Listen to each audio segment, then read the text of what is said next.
103. Happy Tuesday. Welcome to EST Afternoons. I'm digging this jam right now. Hey, it's like an 80s detective show. Joaquin Gage, Hernan Salas. Great what tunes. 80s show? I don't know. I'm just. Doesn't it sound like a yeah, something like that? It's pretty Shaft. Cool. Welcome to Edmonton Sports Talk. This is EST Afternoons. Joaquin Gage, Hernan Salas, our producer, Zach Kubusch in the house. All right. Don't mind him. Don't mind him. Iwanik's in here doing. doing something, so he's throwing me off, but it's all good. Fun show today, Gager. Of course, it's Oilers game day. Oh, what's going on there? Oilers game day as they take on the Boston Bruins. 5 o'clock, we'll be on with the Oil Stream pregame show at 4, cutting into Reed and Jay's show, and then they'll be back at 5 to close out the hour while the first period is on. So a fun day here at EST for sure. We're going to have a lot of people hanging out, watching the first period at least, as the Oilers look for their 4th straight win. Ty Anderson, writer and host on the hockey show at 98.5 The Sports Hub, will join us to talk all things Boston Bruins. That's at 1:40, 1:20 Heat and Smoke. I'll have some questions for the smoker, Joaquin Gage here. And 2:20 Bo Smolka, Ravens beat writer for the press box, will join us as we'll start teeing up some wild card matchups. Tomorrow we're going to have a Steelers guest already confirmed. Nice. And you're a big Lamar guy. That's your team right now. And we'll see what happens in this game. It's always, I think the point spread is pretty big. So it's Baltimore Raven fans are a little weary about that. But I can't see any way. Well, I can, but Baltimore should win this game. If they're ever going to win one, it's got to be this year. They got a wicked offense. We'll ask them about the status of Flowers as well. But a fun show. Like always, hit us up on TuneIn or iHeartRadio apps if you like to listen in or watch us on the EST YouTube channel. Hit us up on the Nasty Chat or the River Cree inbox at 780-218-9999. The afternoon inbox is presented by the River Cree Resort and Casino. Canadian musician Alan Doyle and comedian Ben Bankas coming to River Cree in January. For details on tickets, visit www.rivercreeresort.com. Gager, and smash that thumbs up. We hit 100 yesterday. We did? We did. It took a while, but I just Man, checked. YouTube, it's awesome, man. Because yesterday I was driving, and I don't know why, but it just looked, something was off. People were driving and looking at me weird in the car. Didn't know. And one of my headlights was out. Oh. Didn't realize that. So yesterday I go, and immediately I'm thinking, I got to take my car in. I got to do this. It's going to cost hundreds of dollars to get this thing done. I'm like, ugh. And so then I just go, you know what? Pick up my daughter. Go to Parts Source. I go, hey, do you have any headlights for an FJ Cruiser? Girl goes, I've never heard of one of those before. I go, come on. And then so she looks it up. She goes, okay, come with me. Yeah. We go and find some headlights, and she gives me, it's just light bulbs. And I'm like, Jesus, really? So then I go, oh, okay, I got to take these somewhere. And you go, you know what, Joaquin, just go on YouTube and see what happens. This lovely girl came up. She had an FJ Cruiser, and 8 minutes shows you how to do this thing. So last night it got a little dark. I wanted it to be light out. So I'm thinking, do I try to attempt this before I come in today, or am I going to be stuck in my garage trying to figure this thing out? And You never changed the headlight before? Never Really? done it. Yeah. So I mean, it looked simple. And yeah, how many gauges does it take to change a headlight on an FJ Cruiser? Just one, baby, because those things are in. And you know, when you do something for the first time, especially mechanical, and it works, there's no better feeling. And threw those things on, turned the car on, turned the lights, and I kind of peeked around the corner, and both just bright as can be. Spent a little bit extra, so when Will asks me to turn my headlights on, they will be on. You sound like me, man. Like I changed like my taillights and all that. Yeah. But my little one, it's like the turning light. I went to get an oil change. The guy's like, "You want me to change?" I'm like, "Yeah." You can't. You have to take it to a mechanic shop because I have to take off the whole side of the. Really? Just to change. I'm like, "Are you?" So then I tried like before I took it there. And there's no way. He's like, and he was a skinny dude. He goes, "I can't even get my hand in there." Yeah. He's like, "No, they have to take." And I can go on YouTube and that, but I'm not doing that. The design of cars, like my dad was he was a big like car guy kind of. I think my grandfather, there was probably like 8 cars on the driveway back in the day. But my dad was good at that stuff, right? And Yeah. you could do that with cars. But now, like, that's what I was worried about. Do I have to take off the whole bumper to get to the headlight I and do. stuff? Well, not in mine. It was great, man, and what a feeling. So Jimbo says some vehicles require headlight removal, which could mean bumper removal. Left alone. You wanted aerodynamics and sleek styling. You got it. Yeah, I mean, that's what I have. So if anyone knows how to change that, hit me up because I ain't doing it. They couldn't do it at the oil change place. No, they couldn't because he's like, hey, your lights out. You want to? Yeah, do it right now. I was like, I'll pay extra. Yeah. It beats the headache of me having to do it. And he's like, I can't do it. You have to like get a mechanic. Really? Yeah. That sucks, dude. Yeah. Just another way to make money too at the dealership. Yeah, but the taillights are easy. She's pop them out, boom, boom, boom. And I can't believe this is your first time changing a headlight or lights in your car. Yeah, it's weird. That's weird. Very weird. Yeah. Because you're like you're handsy. Well, I'm handsy, but I'm also handy. That's what I meant. Handy, not hands. No, I mean, it's just never come up, I guess. And originally I thought you had to take the whole thing out for some reason. I thought it was like a bulb in the, in your house. You take that whole thing out, but they're bright, man. I went with a little bit brighter ones, so it's good. I'm excited for it to get dark tonight. Spency 5 cents. Tip: if one bulb goes out, just change both sides. It won't be long till. I realized that. I did that. I made the mistake of.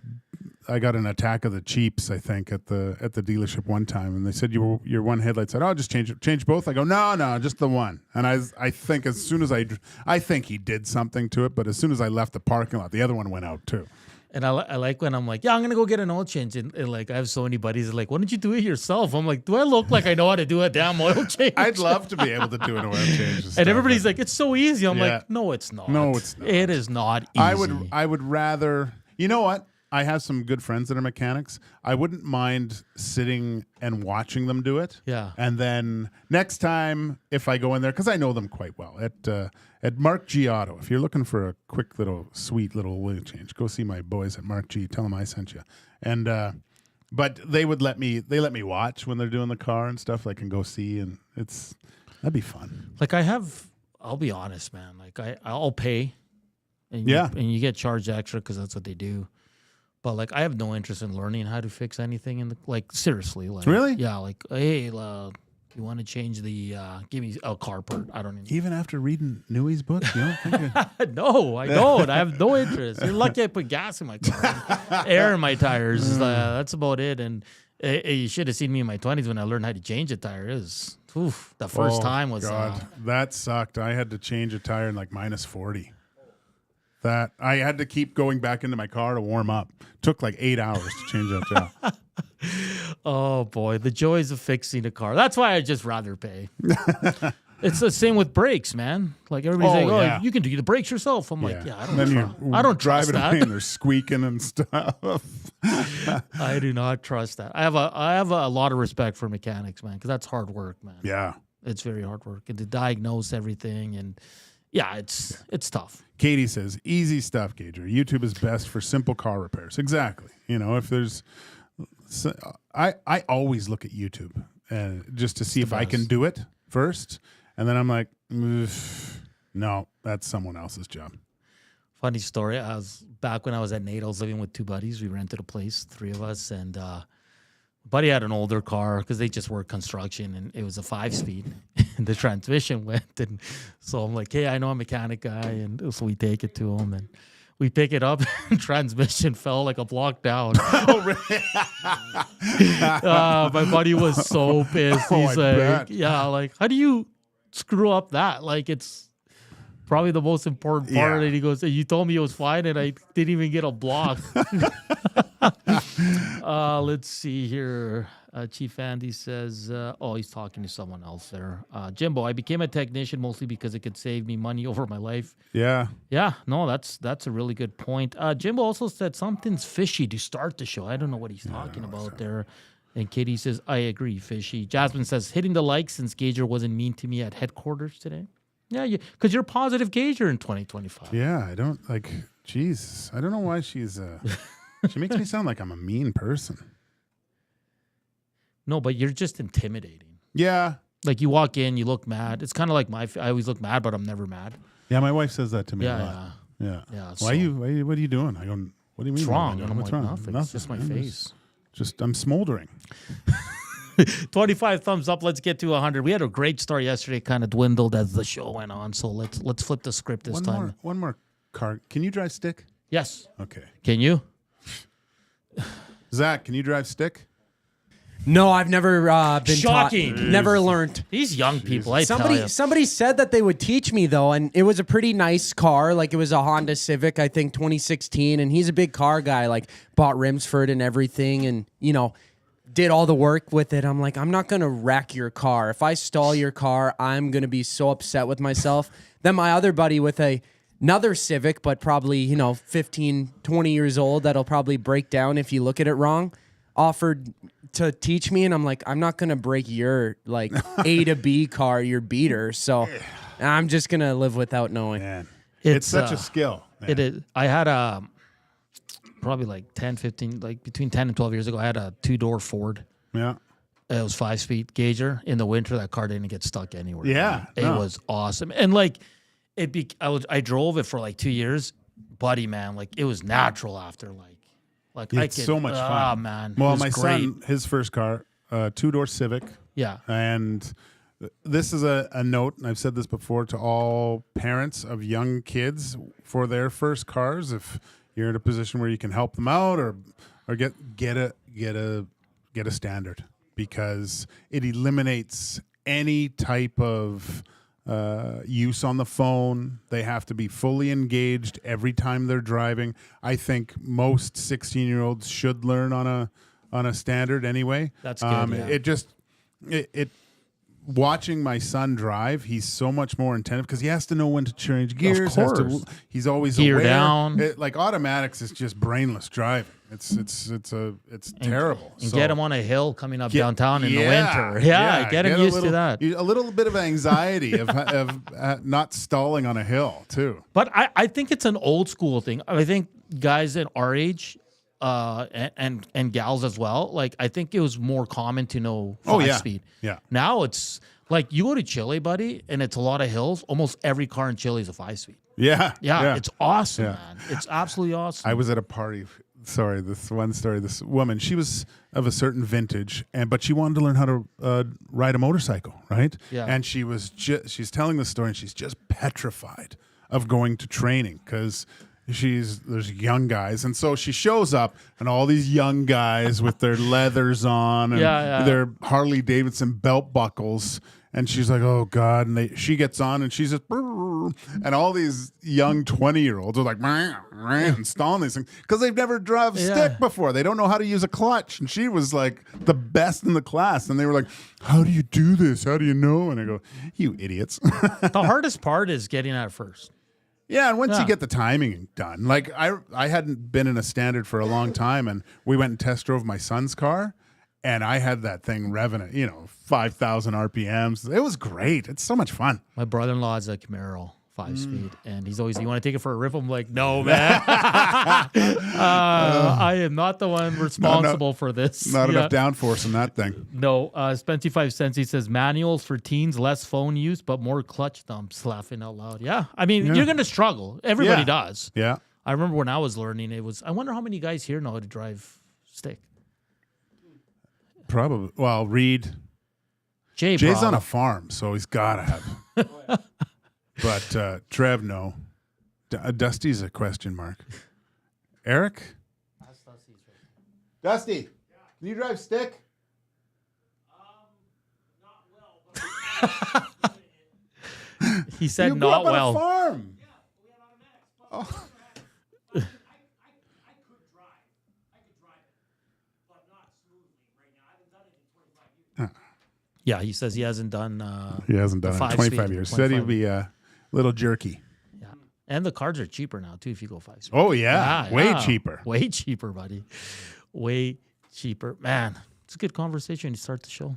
We will get to the Oilers and Bruins and some NFL talk, but Gager, I'm a little shocked. It's the first time in your life you've changed the headlight. I'm not going to lie. See, I'm not the only one. Thank you. I just thought it was a massive undertaking. I think it was because of someone had a newer car or something, and I heard and they had to take so many parts off to get to it. And I'm just like, I won't know what goes back. Our Jess, who's from the Bear, of course, we worked with her. She's part of the crew. She says, shout out to anyone teaching someone to drive stick. Not for the faint of heart. My mother was a saint. It takes a lot of patience. But what you do is you find an empty parking lot to get out of first. Yeah. That's where you learn, man. Don't go right onto the road because you're going to drive everybody crazy. In Vancouver, I remember my dad was teaching me. He had a 9,000 turbo Saab, and I was stuck at Georgia and something. Massive red light, and I couldn't go, and we went through the whole light, and I was just and just horns and honking to the point where it turned red again. And I got out of the car and walked around, and people were still honking at me, and my dad had to get in. Hey, that's bound to happen, especially the first couple of times. All right, coming up next, we will get to Oilers and Bruins. We'll do some heat and smoke, some questions for the smoker and the cube. Is that what we're calling them? Cube. It's the heat, the smoke, and the cube. Yeah. Ice cube? No? I like that. Yeah, all right. That's good. I did think about it. I'm like, what? You cool us off. Yes. Zachticum, you cool because I have ice cold takes. All right, that's all coming up next here on EST Afternoon. It's Joaquin Gage, Hernan Salas, live from the William Huff Studios here in the west end of the city. We're back after the break, but first up, Zach with a sports update.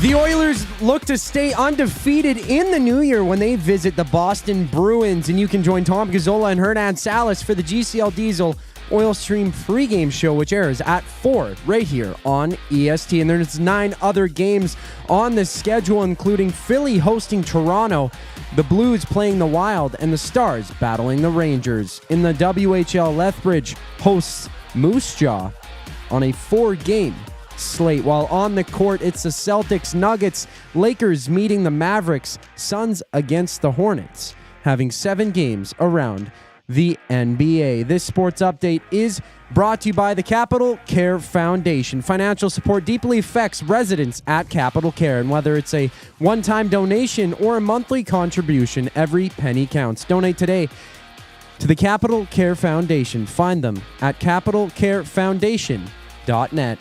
Hernan Salas and Joaquin Gage shift gears on the other side of the break with heat and smoke. I'm Zachary Kubusch, and you're up to date. You want the heavy hitters on your team, both on and off the ice. If you've been injured in a car accident, call the heavy hitters of injury law. James H. Brown and Associates, Alberta Injury Lawyers. With over 200 years of combined injury law experience, their precedent-setting lawyers are ready to help. Locally owned and proud Edmonton Oilers fans, James H. Brown and Associates wants to support you with their unrivaled experience, unrivaled results, and unrivaled commitment. When accidents happen, head to jameshbrown.com. Edmonton Sports Talk delivers a mass audience of key, influential customers to your business, all while you associate your company brand with the biggest names, the hottest sports news, and teams from every league around the globe. It's where fans go to get their sports fix and where our partners find the most loyal consumers. Contact us today and see how our team on Edmonton Sports Talk can score the biggest goals for your business. With various advertising options available, email business@edmontonsportstalk.com or head to our website, edmontonsportstalk.com. Since 1952, William Huff has been the heartbeat of Edmonton's advertising world. From humble beginnings to a citywide powerhouse, we've been the go-to for signage from print to design and installation. Partnering with Edmonton's top sports franchises and major events, we've helped shape the city's global reputation. Our secret, unmatched customer service, decades of experience, and a passion for excellence we call the William Huff Advantage. Visit us online at williamhuff.com.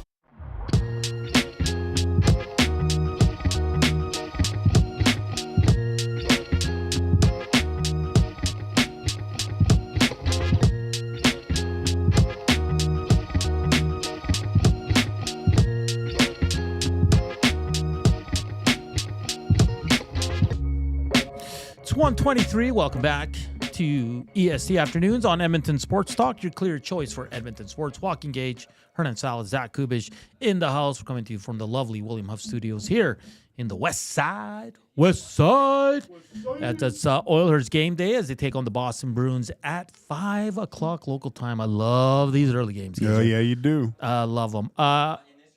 So a few texts that came in. Tyler Terwilliger, somewhere Will Fraser is yelling, "Turn your headlights on." Todd says, "What's next, Gage? You're packing your own lunch?" I did today. I did.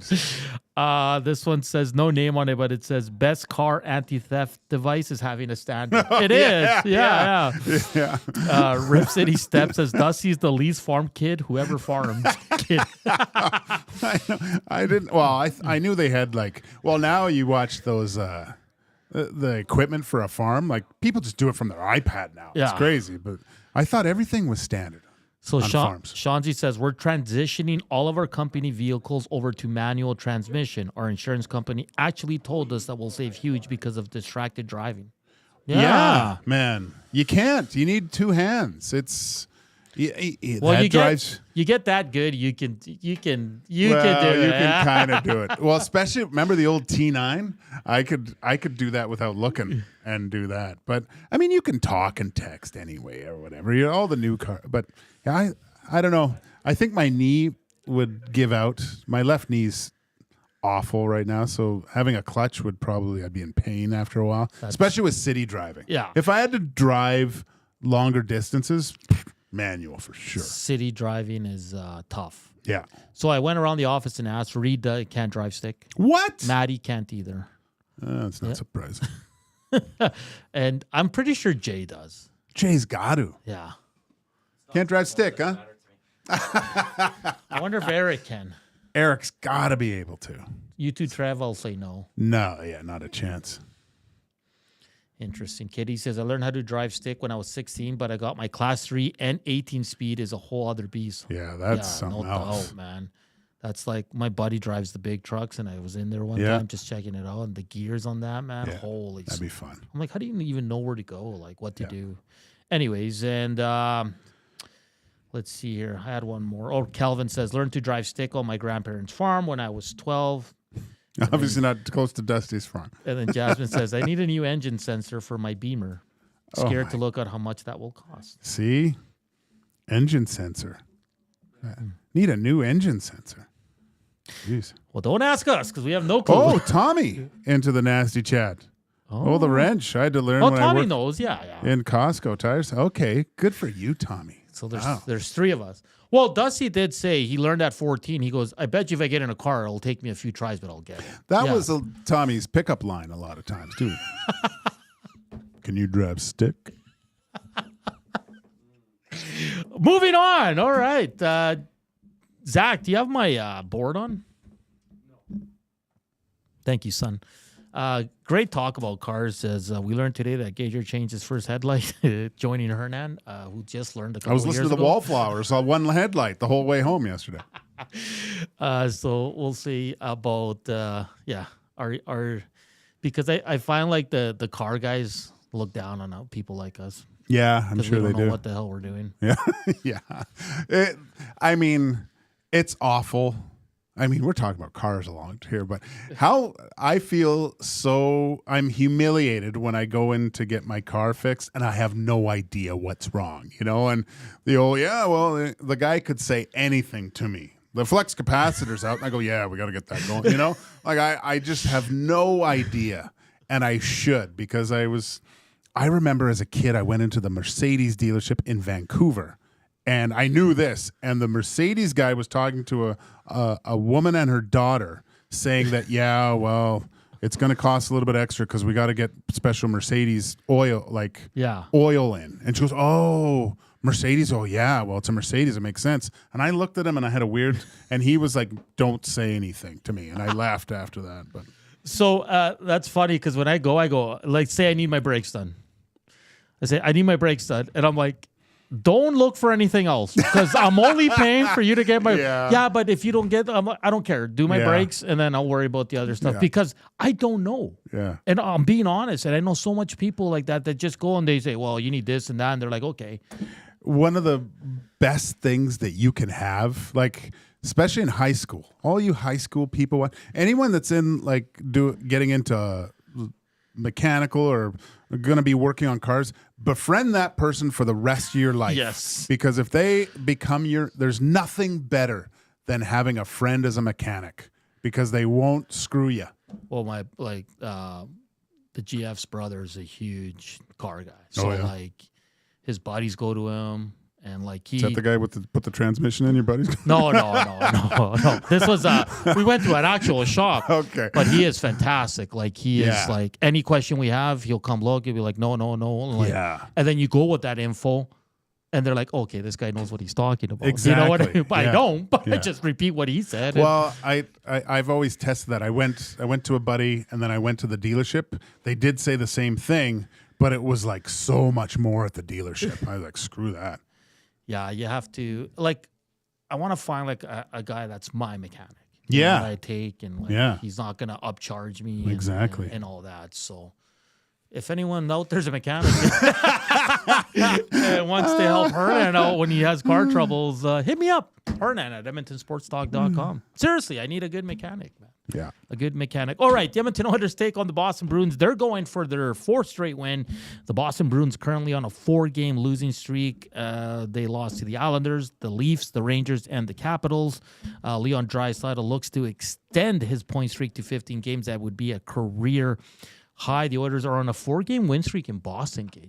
That's pretty damn that's good. pretty good. Yeah. So, you're going to get a feisty Bruins team because they have lost 4 in a row. But I look at their depth chart, and I keep seeing Pavel Zacha as their number 1 center. And what did Zig say yesterday? They need some center depth. And that's what I want to ask Ty, because they're a playoff team.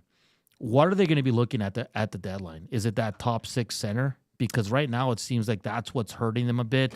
They did play on December 19th. The Oilers came back from 2-0, won in overtime. Hyman, McDavid, and Ekholm scored the OT winner. Stuart Skinner stopped 24 of 26 shots. The power play of the Boston Bruins is another interesting part. 12.6, Gazer. That is awful. Yeah, but if your Coolbet account has any in it, throw it all on Lindholm to score because he always scores against the Oilers. Who's that? Lindholm. Oh, yeah. He's a Oiler killer, Yeah. man. Yeah, and he's not having a great year. Terrible year. Yeah, and but he scored last game here against the Oilers. Pasternak is getting a little bit more, how can we call it? He's hot, man. He's so dangerous. Like, it seems like I don't watch the Bruins tons, but it seems like I have watched them over the past few weeks, especially last Saturday night against the Leafs. He was dangerous all the time.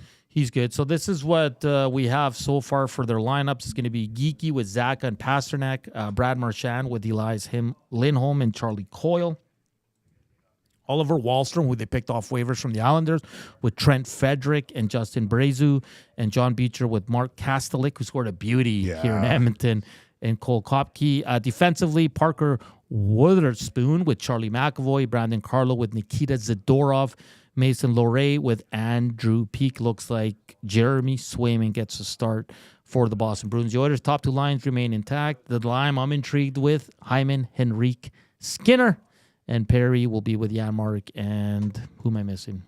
Kapanen. And Derek Ryan's out. And Stuart Skinner net.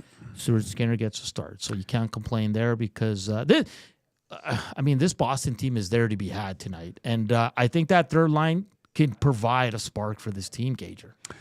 Yeah, and Boston's they're an interesting group. That, like Zig said yesterday, right? Lots of success, not a full rebuild, a retool. But it just seemed like things aren't clicking. They losing what they did, heart and soul of the team with Bergeron. I mean, Krejci was a phenomenal centerman still at his age. Those are massive holes that they lost, right? Yeah. And just it's so difficult to replace players like this. But again, what Zig said, he talked about Swayman. The holdout, I'm not saying it's quite as harsh as it is with the Rangers and Drury and some of his players, but there was some harsh things said by Cam Neely about Swayman and, letting things go that were probably supposed to be spoken about behind closed doors. You wonder about stuff like that. And it just goes to show you, like, Swayman's He's not having a great year. No, he's not. Not even close to what he was doing before with Allmark. So maybe that's kind of a place where Oilers can focus, make life a little bit more difficult on Swayman, crashing the net, taking away the eyes, making sure you're stopping in front. Because I think he's just not the same guy as he was last year. And I think the Oilers' top two lines match up really well against their top two. And then that third line, I think the Oilers can take advantage of it offensively. Big Uke says plus 320, Lindholm anytime goal. Just saying. Just saying. Sprinkle a little bit on that. Yeah. Ooh. Bronco Nick, he invited me to the Scuderia actually today because this morning I was talking about little F1 with Lewis Hamilton. Lewis Hamilton's birthday today. You know who else's birthday it is? I was going to bring this up later, but we might as well bring it up now. Lamar Jackson. Is it? Yeah. Oh, okay. And Mike Lute, one of my favorite goalers growing up. Yeah. Oh, yeah. He was so tall and lanky, and I loved the Hartford Whalers colors. So, he was one of him and Peter Sidorkowicz were my... I think my love for Mike Lute he was a blue first, yes. right? Yeah. So, that's with the long white mask. Yeah. He's an agent now. Yeah, now he is. Yeah. You know what? We're going to move Heat and Smoke to the second hour because we got caught up with all this car talk, and we had to get to the Oilers. So, we'll have some fun there. There's one more birthday that's going to be part of a question I have for you as well, Gager. Let's get to the River Cree inbox. The Wolf says, I always get the vehicles that have the automatic manual for those long drives. Yeah, mine does that too.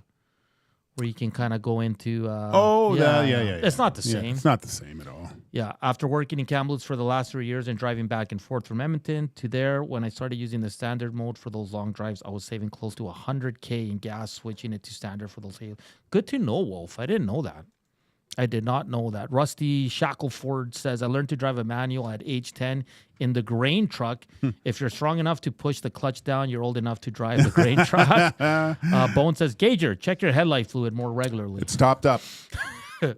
I didn't even know that was a thing. Zach, don't act like you know. Are you a car guy? You chirping us over there. Well, I was going to be an RV mechanic before I ended up coming here. For real? Yeah, I had to go to Calgary for it, though. I'm like, I don't want to go to Calgary, and I don't have anything against Calgary, but I just couldn't freeload with my parents. Except the Flames, Stampeders, the people. So from an RV mechanic to a radio show producer. Yeah, I know it's a jump. So are you good with cars though? Like I like to pretend I am. Well, I actually don't pretend I am. I never talk about it, but I don't even know how I got the job at the RV mechanic place. Like I'm very bad with my if you ask me to screw in like a light bulb, like how many Zach Kubushes does it take to screw in a light bulb? I probably need 3 of me in a Google video. Like, it's bad for the cars. I think one time, God bless my boss, because of course he was checking my work to see how good it was, or I guess bad. And I kind of, with the drums of brakes, you have to make sure you have them on the same side because they wear in a certain way for the RV brakes or whatever. It's probably like that with other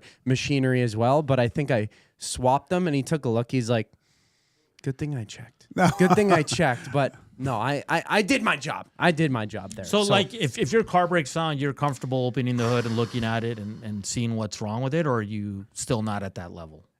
I'll try and finagle it. I mean, I leave duct tape in my back seat just in case I need to duct tape it up. No, I'm kidding. But no, I wouldn't be able to actually fix anything under the engine. I could change a tire. Okay. If I had a tire machine, like, I could do that process. Can't patch a tire, but theoretically, I can change my oil. I'm just too lazy. You know what'd be cool here? To have a competition who can change the tire the fastest, because we'd all probably struggle. Oh, yeah. My money would be on Jay. Really? Yeah. Yeah. But I think the rest of us would take a lot longer than it should take to My money's on Tommy. Tommy, too. He worked at Costco. Yeah, he should be able to. Yeah, he should be all right. Part of a pit crew.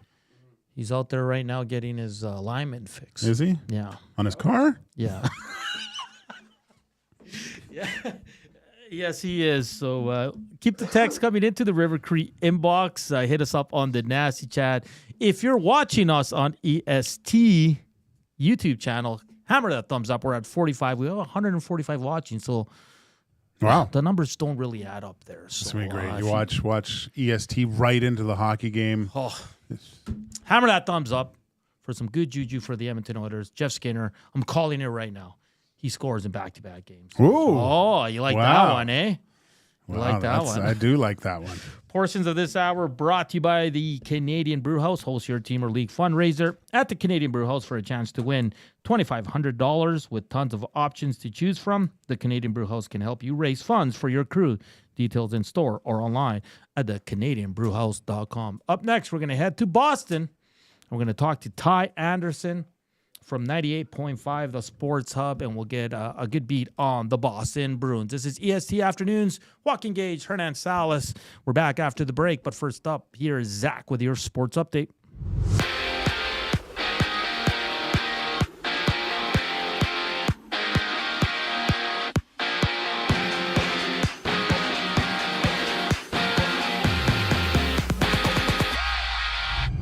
There's 10 games in the NHL, seeing the Oilers play the Bruins with Tom Gazzola and Hernan Salas previewing the action on the GCL Diesel Oil Stream pregame show live just an hour before puck drop, only on EST.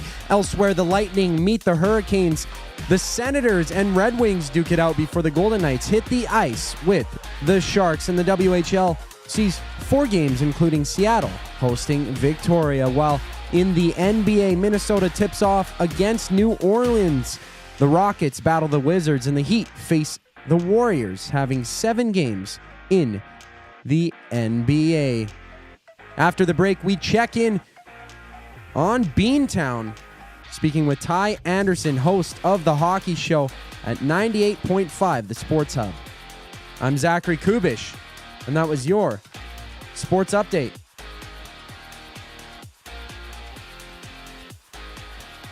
Make a fresh start in the new year with Sentinel Storage. With convenient locations near you, Sentinel Storage is here to help you make space for everything 2024 holds. Sentinel Storage. Shop Canadian, store Canadian. Try 4 weeks free. Visit sentinelstorage.ca. Hi there. If you're like me, you like to picture yourself in luxury, even though there's absolutely no way you could afford it. And if you can, well, even better. Thankfully, I picture myself in something that is luxury, but still absolutely affordable, like the all-new Mazda CX-90 from Park Mazda. With the new luxury features like facial recognition settings and quilted detail Napa leather seating, I can pretend to be comfortable with all of my proper settings activated without even touching a button, thanks to Mitch Lewicki and the great staff at Park Mazda. I like to picture Mitch Lewicki in a tuxedo t-shirt because it says, like, he wants to be formal, but he's also here to party too. Park Mazda, your dealer for life in Sherwood Park off Y Road Park. Your home for live music and great performances is the River Cree Resort and Casino. When I'm up, I can't get down, can't get down, can't get level. Don't miss Canadian singer-songwriter Alan Doyle as he brings the East to the West, January 17th. I said, hey, hey, hey, it's just an ordinary day, and it's on your state of mind. Get your tickets at River Cree Resort and Casino. River Cree Resort and Casino. Excitement, bet on it. Book your holiday party at the CBH today. The Canadian Brew House is your ultimate destination for events, parties, fundraisers, and more. 'Tis the season to celebrate. Visit and book now in-store or at thecanadianbrewhouse.com.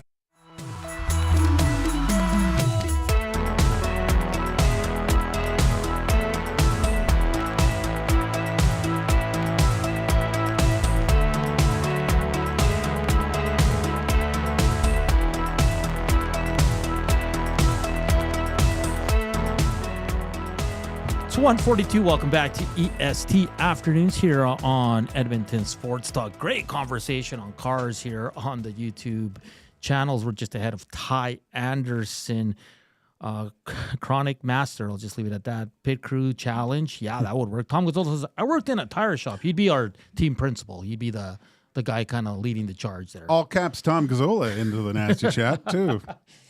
And then Jimbo says, Zach, no one wants to do an RV mechanic apprenticeship in Canada. It's almost seasonal. And then our young guy says that was another factor. Get the winters off, I guess. Yeah. And then Jasmine says, Zachy, the ladies dig a handyman so they can spend their money on other things. Interesting. Zach, well, he's not paying attention to us right now because he's a little busy talking with Ty right now. We're going to talk all things Boston Bruins as they're the Oilers' opponent tonight. Should be a fun one for sure. These two teams always play a close game. Seems like it's always in that 3-2, 2-1 range, Gager, and it seems like Edmonton has a lot of success in Boston. Edmonton struggles a bit at home against them, even though last game they did win, but they were down 2-0 early in that one. But it's gonna be a good one, a nice early game. So this is the plan at 3:00. Reed Wilkins and Jay Milne will take over. They'll go up until 4. Then Tom Gazzola, myself, and Sean Bell will jump on for the Oil Stream GCL Diesel Oil Stream pregame show from 4 to 5. And then Reed and Jay will be back to take you home from 5 to 6. So it should be a fun little afternoon here, teeing up the Edmonton Oilers. Are we ready for Ty? Yeah. As we're joined by Ty Anderson, a writer and host on the hockey show at 98.5, the Sports Hub in Boston. Ty, how you doing this afternoon? Hey, guys. How we doing today? Pretty good. So we're just having a conversation about cars here. So I'll ask you this to start off the show. Can you drive a 5-speed, Ty? Unless a Honda Civic is a 5-speed, no, I can. I'm one of these people who I've never I don't know. It's because I live in the city, so it's kind of useless to me. But I've never been one of these guys who's I need the fastest car. I need a car that can that. I'm just can it get me to the studio? Can it get me to the practice facility?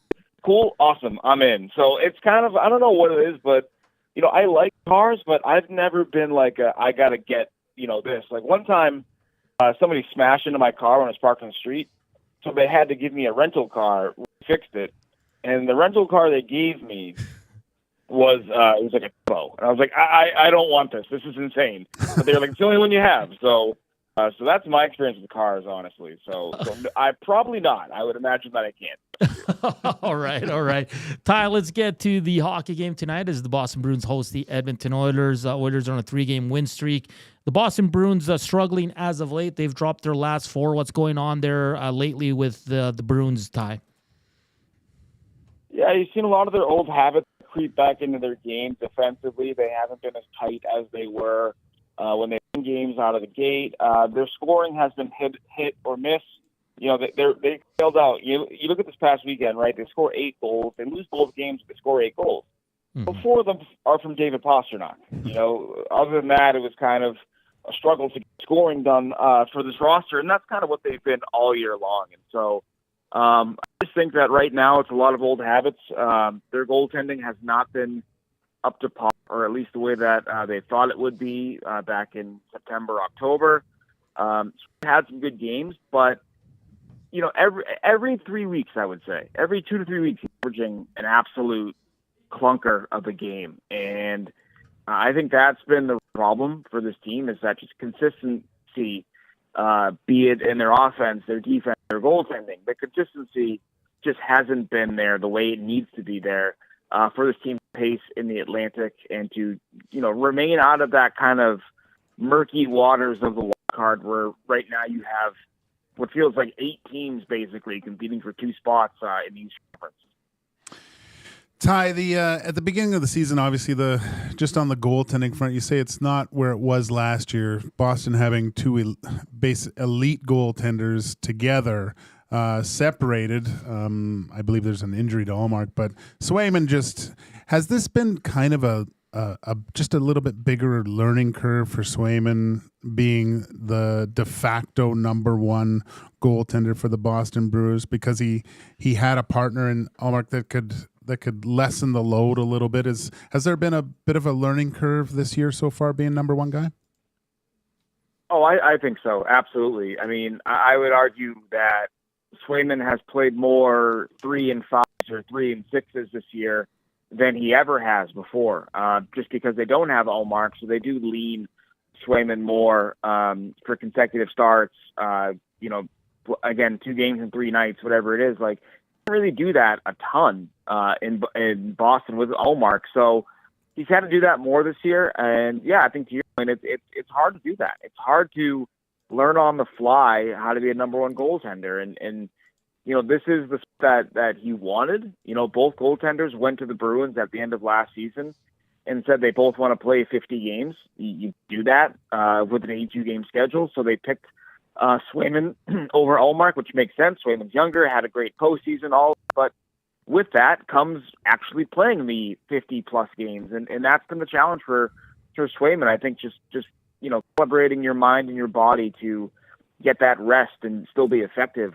I think it's been a real hurdle for him to try to jump over this season. And you can work in the summer, you can work with all your goaltending coaches and whatnot, but until you're actually doing it, it's a complete unknown. And I think right now Swayman is learning that. And I think for him, he talks about kind of his process and his system, and he doesn't get too high or too low.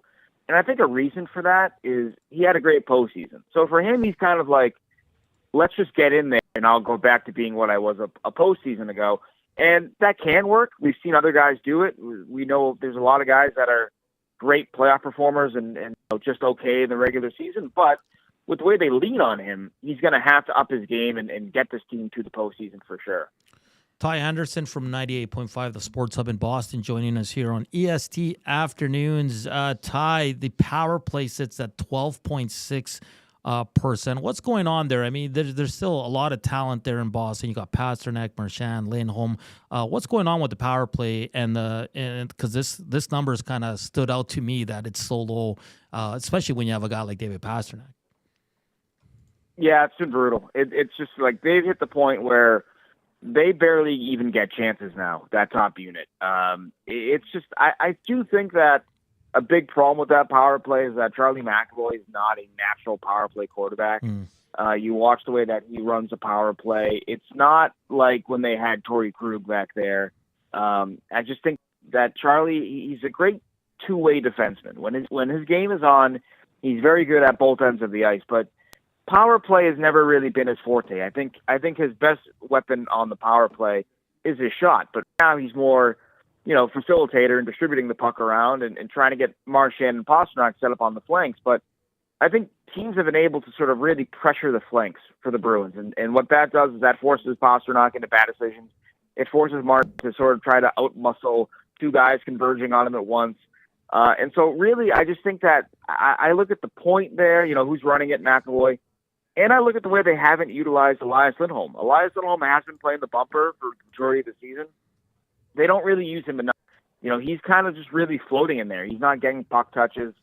He's not getting his shot off on the power play. And so I just really think that not having, the steadiness of McAvoy on that power play, the way that you need to have your quarterback be steady and to really not have a weapon for right now, I think it's really putting a lot of pressure on Pasternak and Marchand. And I do think that teams are aware of that, and they're taking those guys away, and the power play is worse off for it. And also, let's not forget here, last year they had Jake DeBrusk on that top unit, really as the net front guy, fishing out pucks behind the net, maintaining possession, wearing teams down. I don't think they've had a great replacement for his departure as well. So there's a lot of things not going well for their power play. And, I really do think it kind of but I do think it begins at the top there, and not having a more naturally offensive-minded, offensive touch, however you want to call it, quarterback with the way that Charlie McAvoy has kind of telegraphed where the puck is going on that top unit pretty much all year. Ty, I know we're talking about, it seems like the Boston Bruins they've been struggling, but they're still a team third in the Atlantic in a playoff spot now.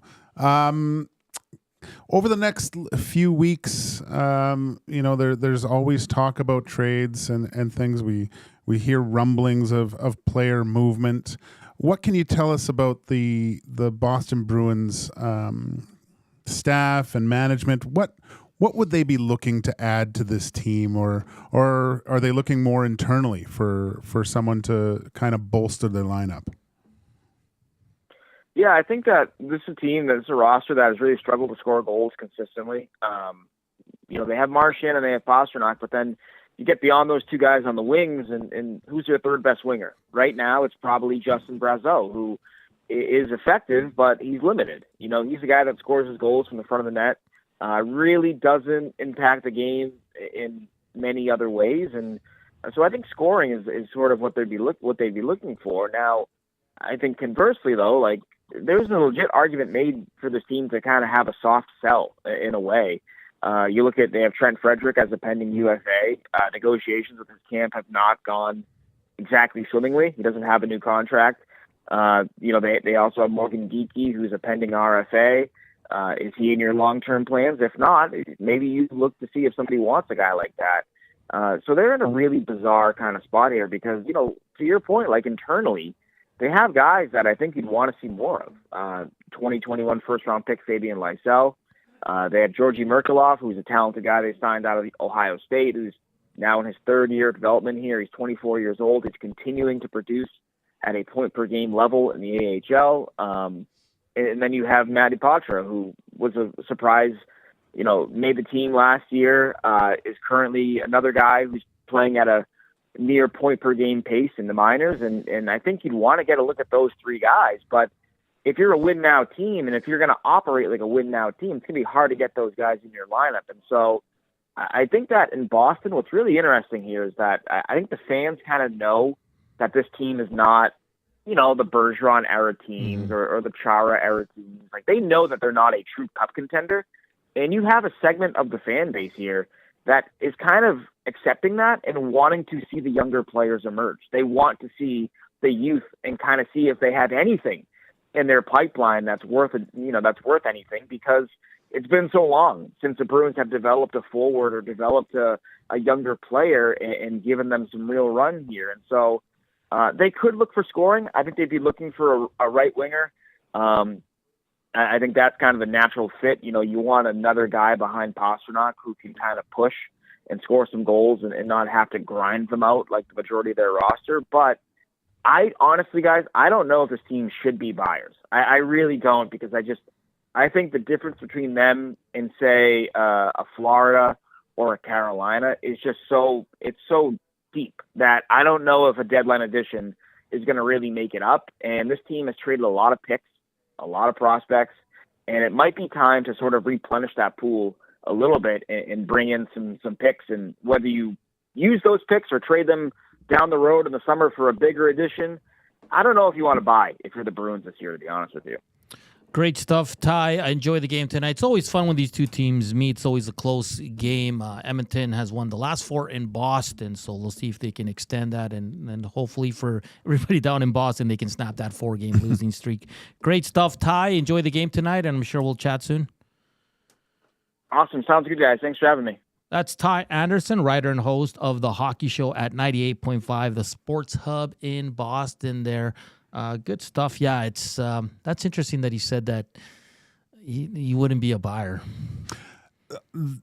Partly the reason I asked the question was when I played in the minors going into Providence, which was their minor league affiliate, they were always stacked, man. Yeah. They had such good players. And Boston was always so good that these guys didn't seem to get a chance. It was so weird to see such good players in their minor league system. So, and they've always done quite a good job of it. And it's interesting to hear him say, their win now. And it wasn't Zig saying like it's a retool, right? So it's hard to do when you have young guys in the lineup and you want to win now, because there is a little bit of a learning curve. But from what it sounds like, they got some pretty good players. But it means, it's a good point, because you add a top 6 guy, is that going to push you into the third round? Probably not. Probably not even out of the first round, right? Because they still need a lot of. I mean, you look at their forward line, and you can see why they can't score. Well, Lindholm hasn't been playing well. No, right? And Pastrnak just now is getting hot. And Zaka, Frederick, they're just down the middle, man. It's just completely different from what it was. And he's mentioned Torrey Krug's a big loss for quarterbacking that power play. It's a good point, because Charlie McAvoy's a hell of a defenseman. He's awesome, man. But he made a great play, and I believe it was to I want to say Kastelik. Was it Kastelik?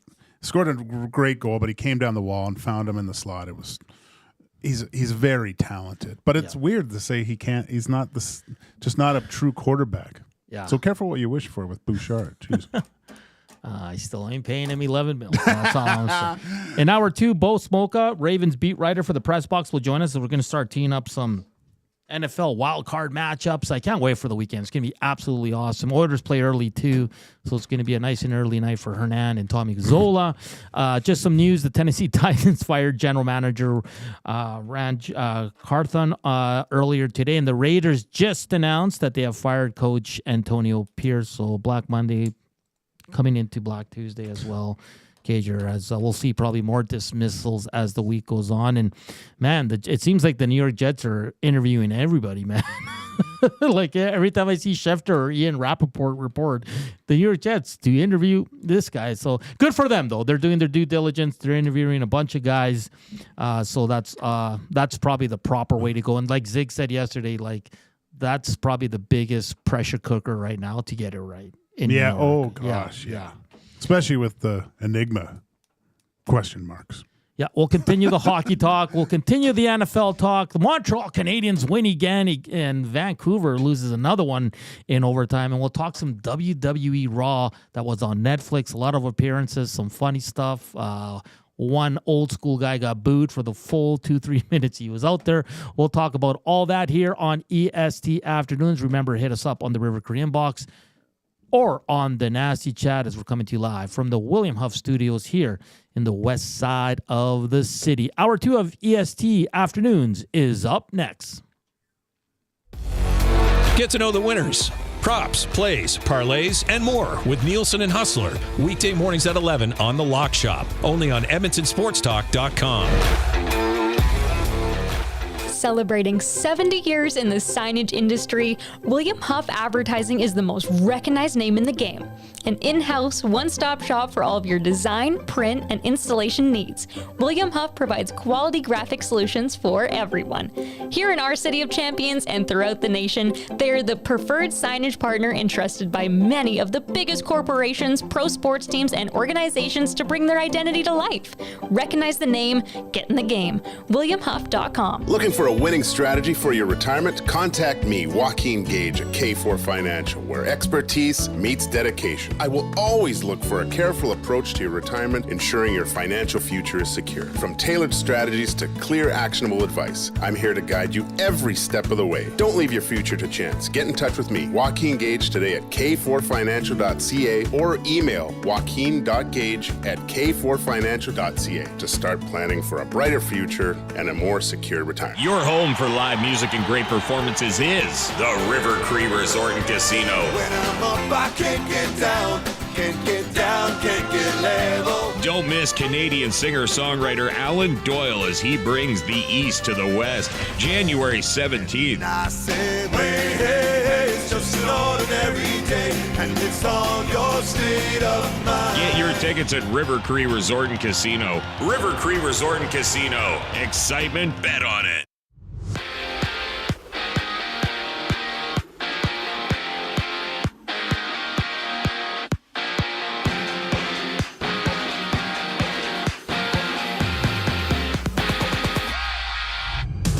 Oilers Bruins goes down tonight, seeing Tom Gazzola and Hernan Salas live at 4 for the GCL Diesel Oil Stream pregame show to tee up the game right here on EST. And we also have Nashville against Winnipeg, the Flames battling the Ducks, and the Blue Jackets meeting the Penguins on a 9-game NHL slate. Elsewhere, head coach Antonio Pierce has been fired by the Raiders after going 4-13 this past season, while the Titans have let go general manager Ran Carthon. In the association, the Suns throw it down against the Hornets, seeing 7 games in the association. Hernan Salas and Joaquin Gage continue EST Afternoons. I'm Zachary Kubusch, and you're up to date.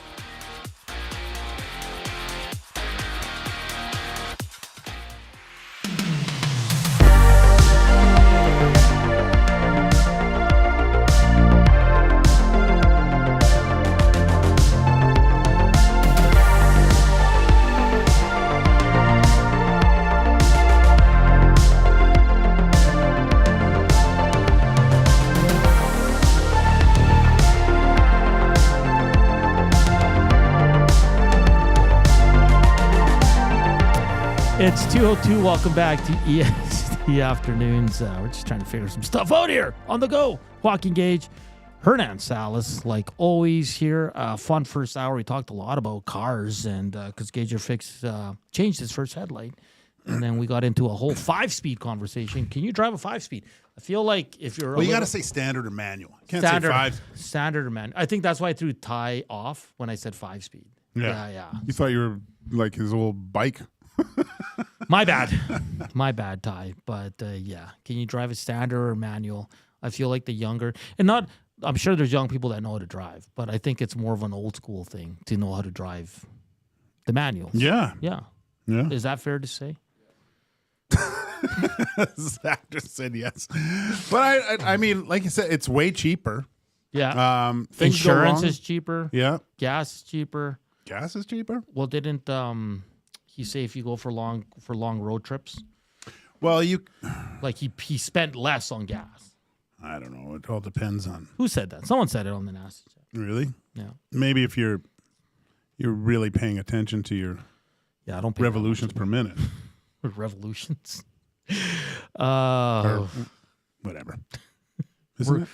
We're a bunch of revolutions per minute. Isn't that right? Why are you laughing at me? I don't know. RPMs. Jesus. Are you fellas the type of people who try to loosen your tire lug nuts after you have jacked the vehicle up? If you are, that's wrong. I've probably done that. What? Loosen the lug nuts before after you've jacked up the vehicle. I probably did that at first, sure. Loosen them after? Yeah. Mm-hmm. Oh, I guess, you want to... Because you have it up, right? And then you can't really... No, then you can't do it. I did that at the RV shop. And my boss came in, he's like, oh my. Okay. Yeah. He taught me. No, of course. And you got to put them on it like in a star shape or whatever. Know that. Rusty says, was it not Rishog or Dusty who put the mud flaps on the front of the wheel well and not the back? That was Rishog. And Jimbo's offering us any questions we have about cars. He'll help us out. So thank you for that. Gager, were you one of those tough kids that flipped the handlebars over on your 10-speed? No. No. It's Factory Kuwahara on the mean streets I was a BMX guy. And the Wolf says, I just want to be clear. The Wolf can drive more than an automatic standard. He can drive regular standard and drive an 18-speed with double clutching. I had to learn that for work. Double clutching. Smokes. Okay. No one's judging, Wolf. Just so you know, I don't know if anyone's seen former Edmonton Oiler George Larocque, or have you seen his little thing on Instagram? Rocky? Yeah. Little flubber Lang there. He big boy. He's a big boy, but he had a BMW M5 stick. I think he went through 3 clutches in one because he was like power shifting, like not even using the clutch, just jamming it in, and he had to get 3 clutches on that car. Salo had the same car. You could it had so much power you could start that thing in second gear. Wow, it was fun. Awesome. Hit us up on the Nasty Chat or text us at the River Cree inbox, 780-218-9999. The afternoon inbox is presented by the River Cree Resort and Casino, home of the Kitchen Restaurant, all-you-can-eat surf and turf for just $59.99 every Friday, from 4 to 10 p.m. And if you want to listen, of course, it's always the TuneIn or the iHeartRadio apps or EdmontonSportsTalk.com and just hit the Listen Live button. And we're coming to you live from the William Huff Studios here in the lovely west side of the city. Let's get to some heat and smoke, Gager. We postponed it as the car talk took a lot of the first hour, which was fun. Keep sending in your first car. Can you drive a manual or a standard? I won't say 5-speed anymore because people get upset. Manual, automatic. Automatic or a manual. Yeah. But like, I'll be honest, when I was growing up, we always called it standard. Can you drive standard? Yeah, standard. Like when on the games, like the car racing games, it would say automatic or manual, right? Okay. Yeah. Caster 1990 says, Gager, can you come by my place and replace the headlight? Tried doing it myself, but YouTube wasn't really helpful.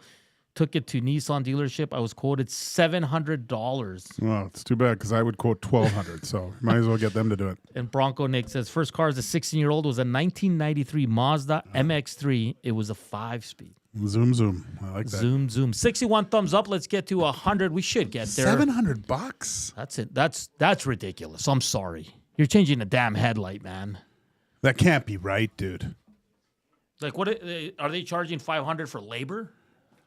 Like, yeah, like that's ridiculous. At that point, I'd figure it out myself. It'd probably take me a year. But only drive it during the day, but yeah, there's no lights. Oh boy! All right. So, question number 1, boys. Evan Bouchard, Darnell Nurse, at their best, you can only keep one on the Edmonton Oilers. Okay, we've seen Bouchard at his best. We've seen Nurse at his best. Who are you keeping? Nurse. If the money's the same, similar. Nurse. Really? Yes. Over playoff Evan Bouchard that we saw last year. Yeah. Because this is Nurse's best year since the All-Canadian division. Let's be honest. I know. Okay. But I'm can surprised you you went that quick with Nurse. You imagine Nurse at his best in the playoffs? That's better than Bouchard at his best. Is it, though? Because he has the offensive side. Hey, Nurse, how many goals does Nurse have this year? No, I know, but he's not as offensively gifted as Evan No, Bouchard. but he did quarterback the power play that year. And they were swept by Winnipeg, Gager. Well, but he did play a ton. He looked good. I just think on the defensive side, Nurse is a good puck mover too. So, and I don't know. Bouch kind of scares me a little bit. I do believe he can get back to where he was, but there are certain elements of his game he has to get out of his system. He is looking off the 10-foot pass so much lately. It's always got to be the long bomb, do something special with it. Just simplify, man. Because he's an offensive guy. Move it, jump in the play, get it back, start going with it. He's trying to hit home runs. Singles and doubles get you home, too. Quickly, the Edmonton Elks have signed American wide receiver Trey Odums-Dukes to a 1-year contract. He spent the last 3 seasons with the Calgary Stampeders, so maybe we'll get him on the show this week and see what he's talking. So you're going Darnell Nurse, no questions. No question. You're not even worried about it. No. Zach? That was the immediate thought that I have. I have to second Gager there. Say I would rather have Darnell Nurse at his best than Evan Bouchard, because when Bouchard's on the ice, as offensively talented as he is and will continue to be, I've never felt comfortable. Not even once in the defensive zone. He's a bit lackadaisical when it comes to the defensive pressure, but he will put the puck in the net. I think the Oilers would benefit from somebody like Darnell Nurse in his prime. He's still in his prime, but when he was playing at his best from that COVID year, he had 16 goals or something like that. Looking at it, he was fantastic that season. When he had the puck on his stick, he would make plays, two-way plays, man. And his defensive game, even right now, is so much better than Bouchard. So that defenseman who can actually defend is more valuable to the Oilers than an offensive defenseman. Tyson Barrie did it. So right? the reason I'm looking at it purely as a playoff kind of through a playoff lens, okay?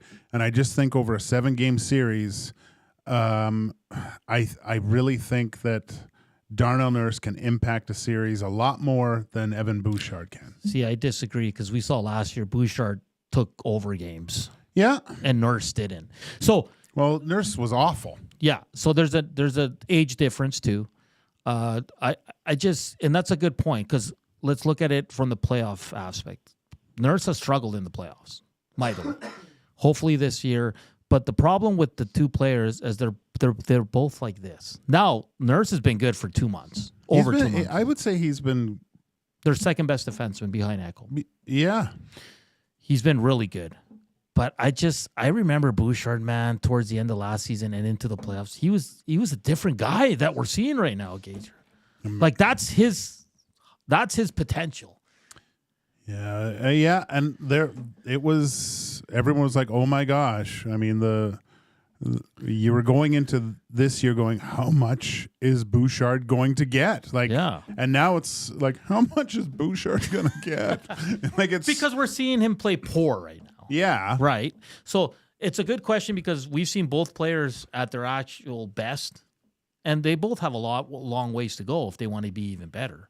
And we've also seen them struggle mightily, right, Gager? Yeah. And they're both going to make similar money. Bouchard's probably going to make a little bit more. So if you can only keep one, who would it be? Let us know at the River Korean Box, 780-218-9999, or on the Nasty Chat. Penner's Pancake says, I agree with Gager. I do Bouchard and Emerson for Rasmus, Anderson, and Barry. 10 million Bouch scares me. Anderson, you can sign for a cheaper for sure, and Barry can run the power play and play third pair. I think Anderson, he's a hell of a defenseman. I think you'd have Anderson on the first power play. You wouldn't even need Barry. Smitty the Welder says Nurse all day, every day. It's funny how the narrative has changed on Darnell Nurse because last year everybody was getting rid of him, trading him. Yeah. But wait it's till good the for post-game show. There might be some, depending on the game goes. Best case scenario, Gage, of this playoffs, Nurse and Bouchard are both playing at a high level. Well, you need everyone to like, and I mean they almost. That's how good the Edmonton Oilers are. And there was a step up in play by Bouchard, but Darnell Nurse has struggled in the playoffs, I would say, right? Yeah. They all over him. Remember he had the pissy moment with the one-word answers, came back, played a very physical game. And I think really, if memory serves me correctly, Darnell Nurse was trying to do too much all the time. He was trying the home run plays and all this stuff. His game is simplified, and when that happens, he's a better skater than Bouchard. He gets around the ice a lot better, and he's more physical. So that's partly the reason why I picked Darnell Nurse. And there is how many times you see him, oh my gosh, he's jumped in the play. You don't see Bouchard. It's once in a while, I guess. I shouldn't say that. I guess they both jump in the play a little bit more. But I'd like to see them make I think Darnell Nurse is good, but better decisions of Bouchard joining the rush and creating more offensive chances. All right. Collingwood Rob says you're forgetting that Nurse had injuries throughout the playoffs, especially 2 years ago. Bouchard was barely nicked up. Nurse is the guy. All right. Interesting. Yeah. I'm going to ask you in another 2 months, and we'll see what. All right. Then the next question's a fun one. Today is Dusty's favorite actor, Nicolas Cage, 61st birthday. Is it? Yeah. How crazy He was is it? supposed to be Superman. That'd be weird. Mm-hmm. All right, Gage, I want you to give me your favorite Nicolas Cage movie. Oh, God. That's difficult, man. That is difficult. Because Reed and I were in there, and I was like, he doesn't have a lot of great movies. It's a lot of good. I don't know. There's some pretty good ones, man. Like, I know I'm missing this. He was just in Dracula in one of them. It wasn't that bad. It's kind of goofy. You know what? I'm going to go with. He was great in The Rock. Oh, classic with Sean Connery. Yeah, awesome movie. And I mean, you could go Connery too, but I'm going to go with The Rock. Rock. Zach, you know who Nick Cage is. I know who Nick Cage is. I know the memes and stuff like that, but I got to say, I have a confession. I'm not the biggest Nick Cage guy. I don't think he's a fantastic actor. He's had some good performances and stuff like that. You know who your boss is, right? I do, but I got to be honest, man. I got to be honest. And looking at it, I'm like, wow, like I must have seen more Nick Cage movies than I thought I've seen more Nick Cage movies than I actually have, because a lot of these that I'm seeing, I'm like, I don't think I've seen that. I've seen bits and pieces of it, and I feel like I've watched every single Nick Cage movie because of the internet. But my favorite one, the one that I'm most fond of, I guess, The Croods. And that's a wild pull. The Croods. I never even heard of that one, man. It's a cartoon. That's good. That's a good one, it's about too. a bunch of cavemen. Of He's course the it's dad. a cartoon. Yeah. My Great voice acting. My first introduction to Nicolas Cage was with Raising Arizona. Yeah, me too. Yeah. He was hilarious in that. He was really good. There's a one with Cher. Moonstruck. Yeah. Leaving Las Vegas, that's really depressing. Yeah. Face Off was kind of... Face Off was good, too. But there's one in here that I haven't seen that Aidan O'Neill's saying, the unbearable weight of massive talent... was great. He's, I think, playing himself, but it's with Pedro Pascal's in it too. Really? I think so. I've meant to watch that one, but he's Chilean. You know, he's like Hollywood royalty too, right? He's like Francis Ford Coppola's nephew. Who? Nicolas Cage. Oh, I didn't know that. Yeah. Any appetite for Face Off? Oh, yeah. These are all Dusty's top 5, right? Oh, I know. He's got them on VHS, probably. 8mm good, too. 8mm, really good. Snake Eyes is fantastic, too. The one where he won the lottery and he promised half to the waitress. With Fonda. Bridget Fonda. Was it Bridget Fonda? That was a good movie. That was a good movie. Yeah. He's the cop in that, right? He promises. I know there's a new one called Long Legs. I wanted to watch it the other day, but... Oh, he's in that, too. Yeah. Has anyone watched that? Should I watch it? Is it worth it? Eric said it was awesome. Oh, did he? Yeah. Oh, okay, perfect. I've heard kind of mixed reviews on it, so I don't know if I want to dive into it, but it looks pretty interesting. Yeah, it's very scary, Eric. Yeah. Yeah. What else? Man, he's done a lot of movies. It's ridiculous how many movies he's actually been in. I mean, National Treasure... Dusty was talking about it this morning, that the CFL schedules printed on the back of the Declaration of Independence. Yeah. I heard that, yeah. Oh, what's that movie called when he wins the lottery? I can't find it. Jack's Long Legs was awful. Well, Family Man was good. Family Man with Tia Leone. Yeah, that was good. That was really That's like good. a Christmas movie. Is it? No, it's not. It was just on during Christmas. Big Uke says Gone in 60 Seconds. Truck 67 says Con Air. Spency 5 cents. He says Face Off. Yeah, it's all going to be the same. Gregor Face Off. Gone in 60 Seconds. No name on this one. It Can Happen to You. Was that the name of that movie? Oh, that might Jack's in with that. Thanks, Jax. Mex Bizoos. Yeah, I'm intrigued by long legs. But there was another one, Knowing, too. Was it Knowing, where he can predict the future? It was kind of funny because he could predict the future like 5 minutes out, and they show him like walking through it. He was going to casinos or he was a magician. I liked it. Which one's that? Adaptation. Yeah. But Raising Arizona and the one with Cher. That was the big one. It was Raising Arizona. Yeah, that's kind of my first introduction to the great Nicolas Cage, who, man, he's made a lot of movies, Gager. Yeah, Castor 1990. Nick Cage, born Nicholas Coppola, changed it to Cage after Luke Cage, one of his favorite Marvel characters. He found it wasn't getting gigs for fear of nepotism from his famous last name. Interesting. Yeah.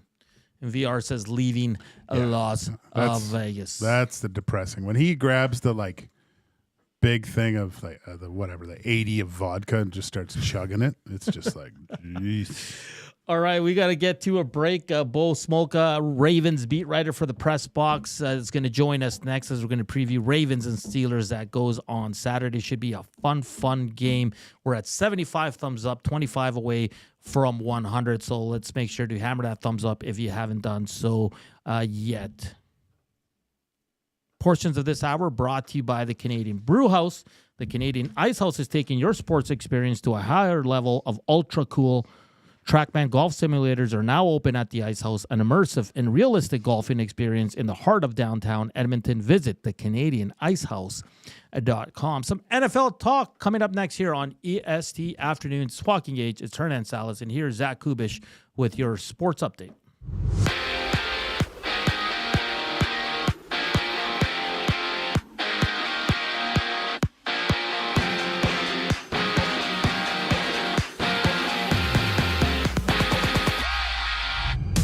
The Oilers look to stay undefeated in 2025 when they visit the Boston Bruins. And you can join Tom Gazzola and Hernan Salas for the GCL Diesel Oil Stream pregame show at 4 right here on EST. And 9 other games dot the schedule, including Philly hosting Toronto. Meanwhile, the Elks have signed American wide receiver Trey Odoms-Dukes to a 1-year deal. And down south, the Vikings have signed Daniel Jones to their active roster. The Titans have fired general manager Ran Carthon, and the Raiders have parted ways with head coach Antonio Pierce. On the court, the Celtics meet the Nuggets, having 7 games around the NBA. This sports update is presented by Gimme Virtual Golf.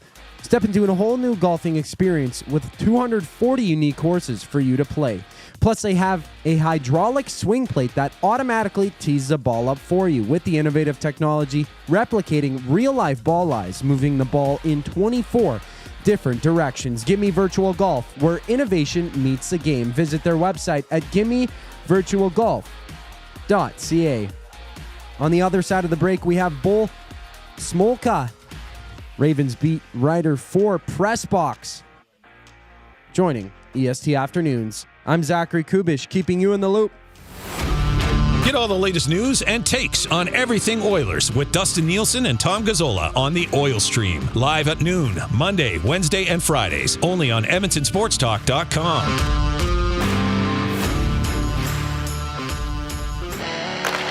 Hockey lives at the Canadian Brew House. Every Oilers game day, get $1 off tankards of Molson Canadian and Coors Light. Plus, you can win game tickets and a surf and turf dinner for two at the end of the season. Full details at thecanadianbrewhouse.com. Your brand deserves more than just a whisper, it deserves a buzz. At the Hive Product Marketing, they specialize in promotional products that bring the buzz. From eye-catching giveaways to unforgettable keepsakes, they got the perfect products to make your brand stand out and get noticed. Visit the Hive Product Marketing and let them create the buzz your business deserves. The Hive Product Marketing, the official merch partner of Edmonton Sports Talk. Visit them online at thehiveproductmarketing.com. This is your chance to win big with the Split the Pot Lottery. Support the Capital Care Foundation to help Alberta seniors get the care they deserve and support more healthcare foundations across the province. With a grand prize draw that grows with every ticket sold, the jackpot is hundreds of thousands and just keeps getting bigger. Visit splitthepot.ca and buy your tickets now. Don't forget to pick Capital Care Foundation as your foundation of choice. Next jackpot is January 16th, license number 713959.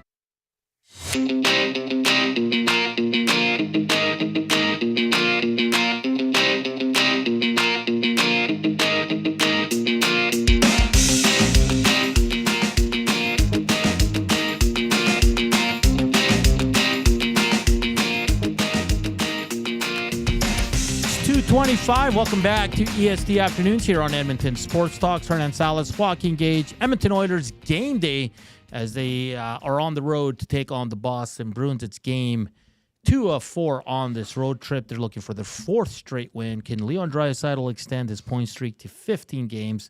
That would be absolutely fantastic. And keep sending in your favorite Nick Cage movies. Big Uke says, went to Gimme Golf just after Christmas. Super sick place. We'll definitely go back. Advertising works. Oh, that's happy to hear. My buddies checked it out too. They loved it. Okay. Said it was a little different. It was their first time ever doing the virtual stuff, and they said it was really like high tech, awesome. Really? Stuff. Yeah. Okay. They loved Now I'm it. excited. So I think they went on Sunday. So continue to hammer that thumbs up as well. We want to get to 100. We're at 78, only 22 away to hit that little milestone for us. But we're going to switch gears and talk some NFL football as the playoffs kick off this weekend. And, of course, the Baltimore Ravens will be taking on the Pittsburgh Steelers. Always a fun game when these two teams meet. And to preview the Ravens, Bo Smolka from beat writer for the Press Box out there in Baltimore joins us on the show. Bo, good to talk to you once again. How you doing? I'm good. Thank you very much for having me on. Yeah, it's great. So for the 5th time in Ravens franchise history, these two teams will meet in the playoffs. How's practice looking? And do you have an update on Mr. Flowers for us, Bo? So practice is looking cold for those of us in Maryland. We don't get a lot of snow all the time. And we got snow yesterday, about 6 inches, which is kind of a big deal in Baltimore to get 6 inches of snow. We haven't had that in a couple of years. So they dusted off one field today. They were outside practicing. They said, we're going to play in the cold. We're going to practice in the cold. So they have a nice indoor field house, but they cleared off one field, and they were on the practice field outside today, just left there. And Zay Flowers did not practice. They're still saying there's a chance that he'll play. I saw him briefly in the locker room, but we're not basically, it's kind of prohibited to try to interview guys that didn't practice for injury. It's kind of a protocol they have. So I didn't talk to Zay Flowers, but I do know that he did not practice. They're saying publicly they're hoping he can go. I personally still feel kind of surprised if he'll be able to go this week at least.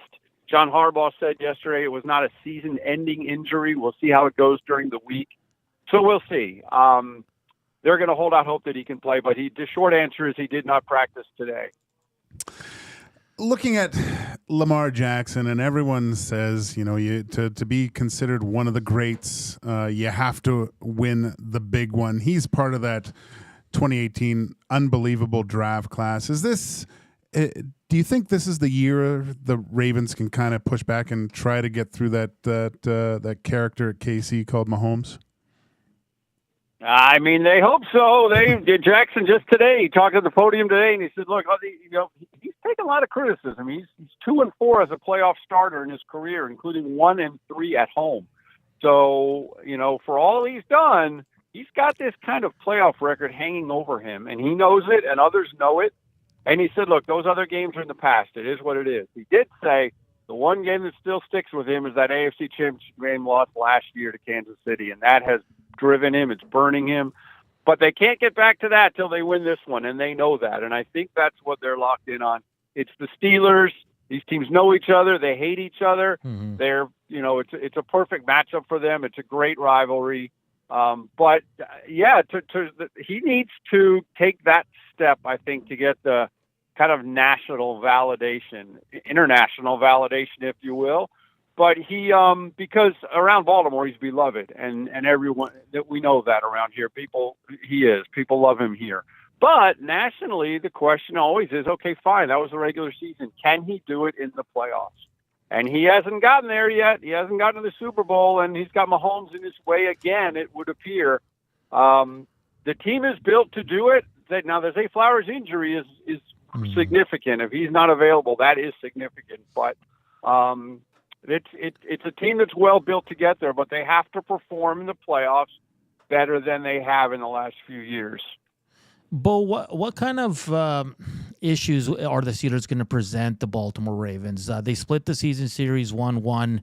Like you said, Lamar's got to get over that hump. But what do you see the Steelers bringing that could give the Ravens some trouble?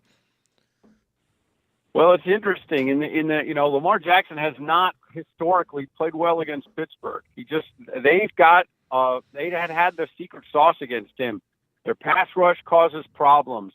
They've gotten him kind of into some bad situations. He's thrown some interceptions. He's fumbled the ball. They've been disruptive against him, and he generally has not played all that well against them. Having said that, the last time he faced them 3 weeks ago here in Baltimore was easily his best game against them. For him, I think the biggest thing is the offensive line containing their pressure and Lamar Jackson taking care of the ball. Don't force an interception when you're under duress. Don't drop the ball when you're scrambling. Don't let the TJ Watt come off the edge and knock the ball out of your hand.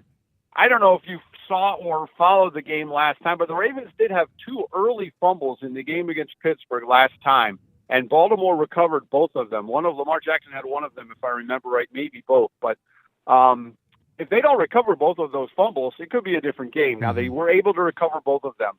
But I think for them, it's protect the ball, protect the quarterback, get that offensive line to block, and if they can, feed Derrick Henry and run the ball. It's going to be a cold, possibly snowy, not real heavy snowy, but possible snow. It's going to be a classic winter AFC North kind of night. It spells Derrick Henry. Just get the ball, pound the ball. But for Lamar Jackson especially, it's take care of the ball. Don't give it away. What can they do to kind of knock Russell Wilson off his game? And I mean, Wilson being a quarterback that's been there before with the experience side, what kind of elements do you think that you'll see from the Ravens on the other side of the ball to just create a little bit more havoc for the Steelers offense? Yeah, this is an interesting one, right? Because 4 weeks ago, the Steelers had a 2-game lead in the division, and it looked like they were going to win it, and the Ravens would be going on the road as a wild card team somewhere. And then the Steelers lost all 4, and the Ravens won all 4. So the teams are coming in here in very different kind of mind frames right now. The last time they played them, George Pickens, the Steelers' mercurial but really talented wide receiver, was hurt and did not play. Obviously, if he's back, Steelers suddenly have this big play threat they didn't have last time. They got a big fumble against Russell Wilson when he tried to score late in that game, and then Russell Wilson threw an interception that was returned for a touchdown by Marlon Humphrey. the biggest thing they can do is exactly that. I'm not saying get an interception return touchdown, but force Russell Wilson to make some throws that he shouldn't, and then take the ball away that way. Contain the running game, which they've pretty much done all year, and don't let George Pickens make a huge play against them. Early in the season, this Baltimore defense was giving up a ton of big plays. And then they changed their defense around, and they benched Marcus Williams, who was the safety playing in the back, who quite frankly was kind of in the middle of a lot of those big plays.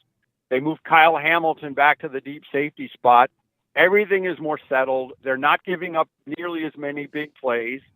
And I think if they can keep the game in front of them like that and don't let George Pickens get behind them like Jamar Chase sometimes did, then that plays to the Ravens' advantage. And as I said, the Ravens are coming into this game, first of all, at home, and second of all, in a much better frame of mind right now than the Steelers are.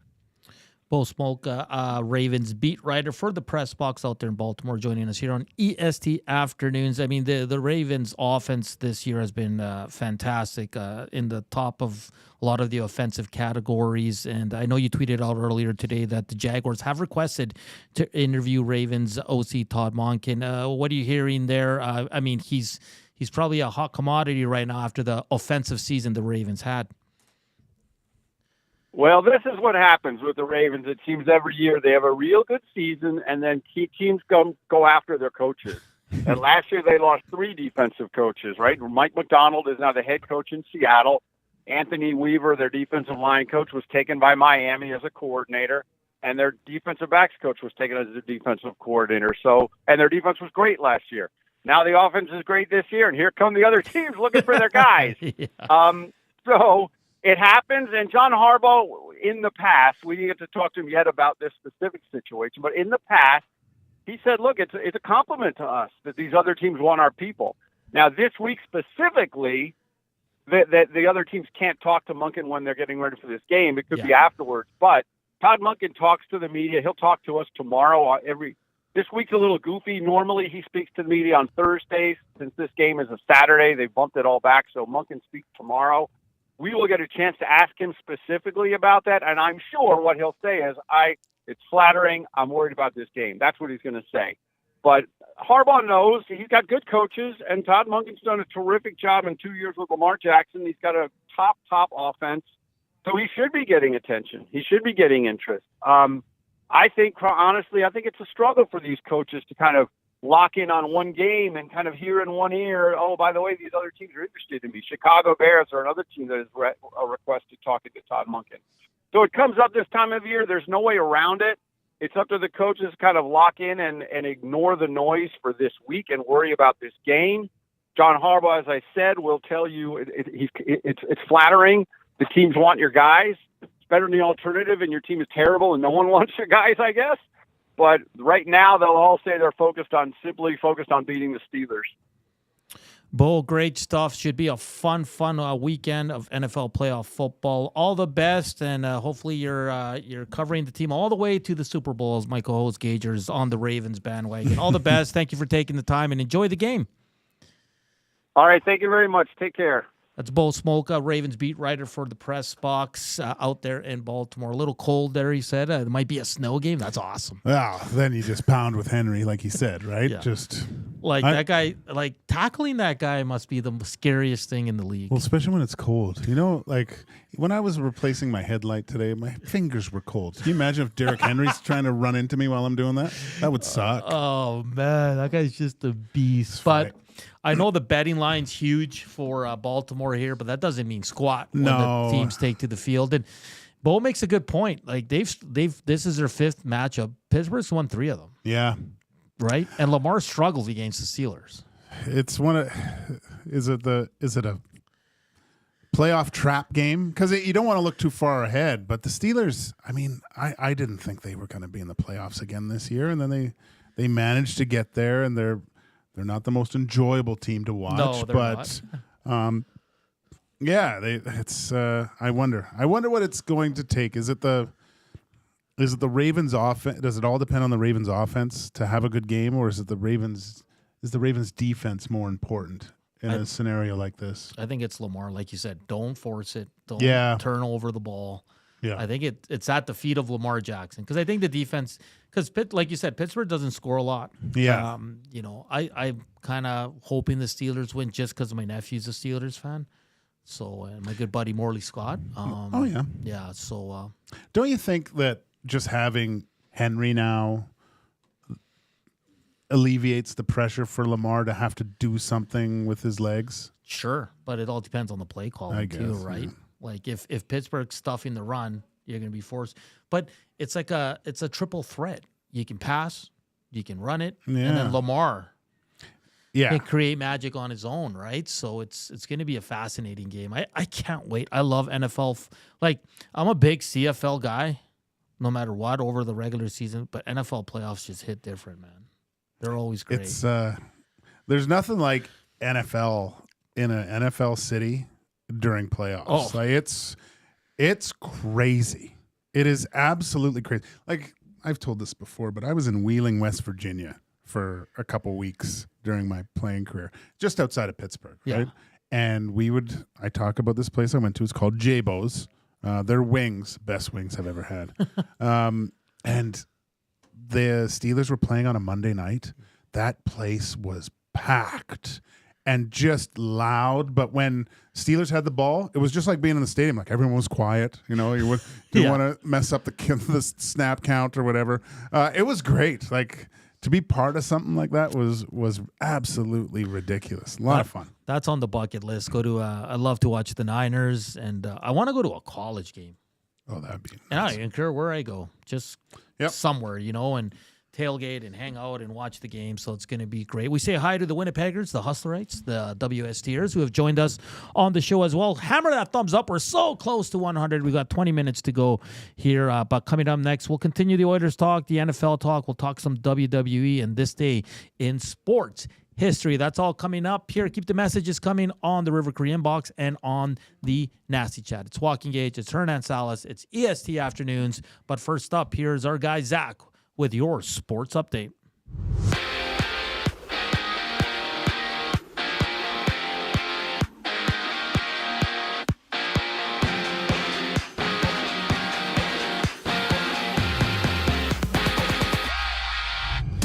There's 10 games in the NHL having the Oilers play the Boston Bruins, seeing Tom Gazzola and Hernan Salas previewing the action on the GCL Diesel Oil Stream pregame show just an hour before puck drop, right here and only here on EST.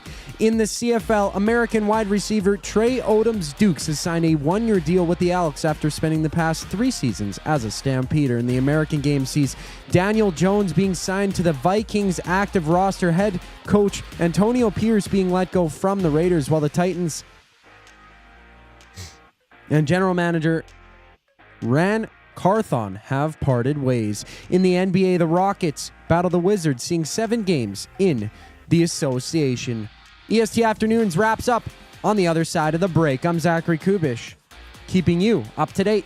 Your home for live music and great performances is the River Cree Resort and Casino. When I'm up, I can't get down, can't get down, can't get level. Don't miss Canadian singer-songwriter Alan Doyle as he brings the East to the West, January 17th. I said, hey, it's just an ordinary day, and it's on your state of mind. Get your tickets at River Cree Resort and Casino. River Cree Resort and Casino. Excitement, bet on it. Celebrating 70 years in the signage industry, William Huff Advertising is the most recognized name in the game. An in-house, one-stop shop for all of your design, print, and installation needs. William Huff provides quality graphic solutions for everyone.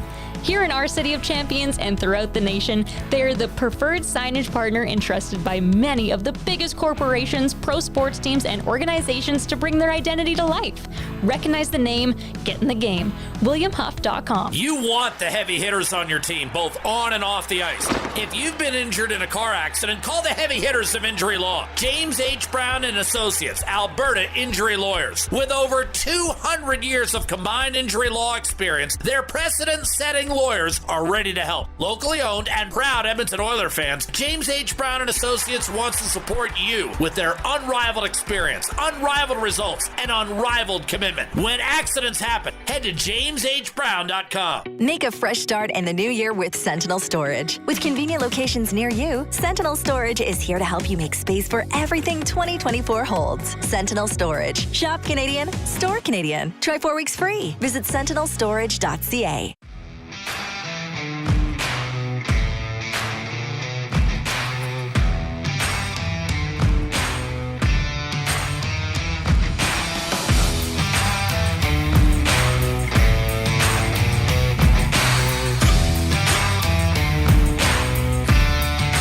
It's 2:43, final segment here on EST Afternoons. Joaquin Gage, Hernan Salas, Zach Kubusch, Reed and Jay coming up from 3 to 4. And Tommy Gazzola. And myself. Freshly aligned. And it seems like Gage is joining us. We haven't confirmed yet, even though you're sitting. What? Oh, yeah, I guess, yeah. For the pregame show from 4 to 5. And then Reed and Jay will jump back on from 5 to 6. And they have a really cool guest for you as well. So stay tuned. Keep it locked here on Edmonton Sports Talk. We're close to... We're close to 100 thumbs up, Gager. That'd be 2 days in a row, and that's a win-win. We're 9 away. We need 9 people on the chat right now to smash that thumbs up, and we are good to go. Oilers Bruins today at 5. We got tons of NFL action coming up on the weekend. The Oilers will play also on Thursday and Saturday. All games this week at 5 p.m. And then next week there's 4 games, Gager, and they're all late. They're all late. Really? So it's going to be long days. Gross. For Hernan. And Gager and I eventually are going to go check out soon here. Gimme Virtual Golf. Gager's going to teach Hernan how to swing a golf club and hopefully hit the ball. You know what? You don't even worry about that. Okay. Yeah, you should just worry about the short game. Okay. Work on the short game, man. But it's fun to it's fun. have the big swing. Oh, yeah. You I mean, know? it's great to pound the ball, but it doesn't really matter. It's the place where you lose most strokes is the short game. Okay. Fair enough. Fair enough. Mex Bezuzu says Celtics Nuggets game of the day. What are we doing, Mex Bezuzu? Association City, right? And then Jasmine says Hernan long legs is great. So what's she talking about? The movie? Conflicting reports on the movie. I got a couple of good reviews, a couple of bad ones. So I'll just watch it, Gager. This day in sports history, Nancy Kerrigan withdrew from the U.S. Figure Skating Championship in Detroit as the previous day she was attacked. And on the same day, Tanya Harding won the U.S. Figure Skating Championship. Do you remember that? Oh, Yeah, well, yeah. yeah, When she's laying there. Tanya Harding used to be at all my practices in junior because she's from Portland. Oh, really? Yeah, I'd see her every day. Crazy. Yeah. That Psychopath. 1995, the NHL Board of Governors threatened to cancel the regular season if the striking players did not agree with raising unrestricted free agency from 30 years to 32 years of age. Really? Remember that? I think they played half a season that year, if I'm not mistaken. I'm pretty sure that's what it was. WWE was on Netflix yesterday on Raw. Hogan came out to promote his beer, I guess, and he got booed. His beer? Yeah, he got booed nonstop. He came out with Jimmy Hart. Oh, yeah, Jimmy, Mouth of the South. Mouth of the South, yeah. So that was kind of funny. The Undertaker came in on his motorbike and just did a spin, and that was it. I didn't get it. Travis Scott came out, too, and smoked some of the Devil's Lettuce. Oh, really? Yeah, on camera. It was kind of cool. And I think The Rock made an appearance because I was tuning in yeah. So I'll say this. It looked awesome on Netflix. Did it? Yes. It was pretty cool. But it was a lot of shticks like this. You know what I mean? Like, not enough of wrestling and the storylines, I guess. And I'm not a guy that follows it closely, but I just wanted to check it out. Yeah. Like, I wonder what wrestling fans thought of it. Yeah, we don't have a real... Well, Hustler... like Mark Michaud is a big wrestling guy. Brian Swain, my buddy. Filthy Bruce. Dusty has him on. He's going to... I think Filthy Bruce is on with Dusty this week, so Dusty will ask him. Yeah, he's a big wrestling He's a big wrestling guy. Yeah. It's just, I don't know, man. The way things are going, I do like it on Netflix. Like, even the football games are awesome on Netflix. Yeah, they were good. The picture quality is different. It's like when the Oiler game's on Amazon. It looks better than it does You find on it Sportsnet. works better? Yeah. I need a new TV. Ours is brand new because we bought it in May when we got Oh, our place. did you? So it's beautiful. It's perfect. Yeah, I went in and they had this one TV that showed you what the picture looked like at all different sizes. Like it went from like 60-inch all the way up to like a 92 on the screen. Yeah. Man, I need a 75-inch TV. It was funny because when we got I wanted to go cheap. I was like, it's just a TV. But then so we looked at one brand and they had 4 of them. Yeah. Like 1, 2, 3, 4. And you can see the difference in price, but the quality, man. Well, you got to watch it a little bit because there's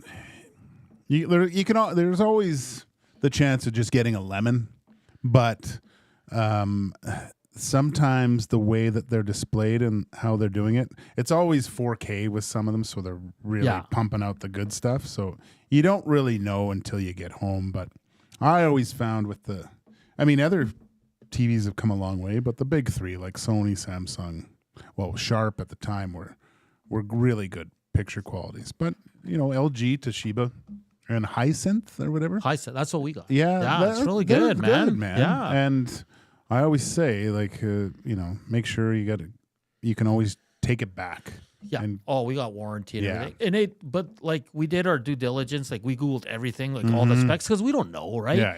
But then at home, for example, there's a show the GF watches, and it's just got wicked scenery, and you can tell right there it's top quality because it looks amazing. Yeah. I'll say this though, like the Sports and TSN's sports pictures do not look good unless it's 4K. Oh, really? Yeah.